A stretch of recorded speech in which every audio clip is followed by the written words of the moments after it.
kece, siapa nih yang siap untuk berpetualang energi hari ini? Ayo kita bahas energi yang keren banget. Simak ya sampai selesai.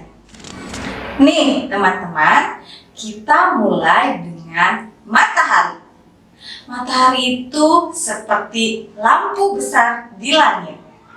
Bisa memberi kita energi sehari-hari loh. Coba kalian sebutkan fungsi dari matahari. Betul sekali, matahari salah satunya untuk fotosintesis.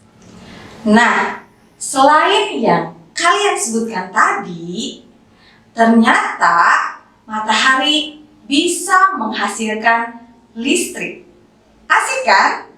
Tentunya membutuhkan yang namanya panel surya. Siapa di antara kalian yang pernah melihat panel surya? Seperti ini. Sekarang coba bayangkan kalau angin bisa jadi sumber listrik. Ada turbin yang bisa menggulung angin jadi energi. Keren bukan?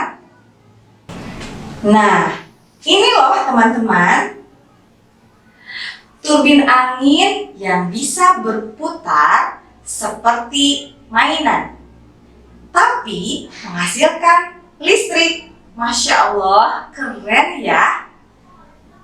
Sekarang kita masuk ke air terjun. Air yang jatuh bisa jadi sumber energi. Gimana bisa? Ayo kita simak penjelasannya. Pembangkit listrik tenaga air adalah suatu sistem pembangkit listrik dengan cara memanfaatkan aliran air. Aliran air kemudian diubah menjadi energi listrik melalui putaran turbin dan generator. Sistem yang sangat sederhana dan ramah lingkungan. 4 komponen utama pembangkit listrik tenaga air adalah waduk atau bendungan, saluran pelimpah atau pembawa air, gedung sentral atau powerhouse, dan unit transmisi yang mengalirkan produksi listrik ke konsumen. Bentuk utama dari pembangkit listrik ini adalah motor yang dihubungkan ke turbin yang digerakkan oleh tenaga kinetik dari aliran air. Pembangkit listrik tenaga air bekerja dengan cara mengubah energi potensial air dari bendungan atau air terjun menjadi energi mekanik dengan bantuan turbin air. Dari energi mekanik diubah menjadi energi listrik dengan bantuan generator. Bendungan berfungsi menaikkan permukaan air untuk menciptakan tinggi jatuh air. Selain penyimpanan air, bendungan juga dibangun dengan tujuan untuk menyimpan energi. Intake adalah pintu air yang berguna untuk memasukkan air menuju turbin melalui pipa pesat. Pipa pesat adalah saluran pipa air yang menuju ke turbin. Di dalam pipa pesat, tekanan air akan naik. Turbin berfungsi untuk mengubah energi potensial menjadi energi mekanik. Air akan memutar sudut-sudut dari turbin sehingga turbin berputar. Perputaran turbin kemudian dihubungkan ke generator. Generator yang terhubung ke turbin dengan bantuan poros dan gearbox memanfaatkan putaran turbin untuk memutar kumparan magnet dan generator sehingga terjadi pergerakan elektron yang menghasilkan arus AC.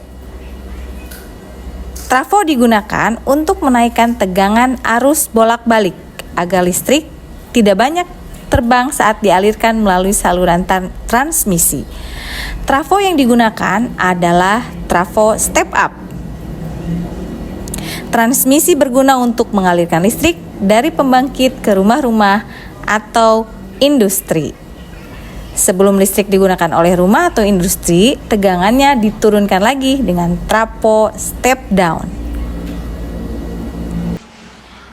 Ini dia teman-teman, turbin air yang seperti roda besar.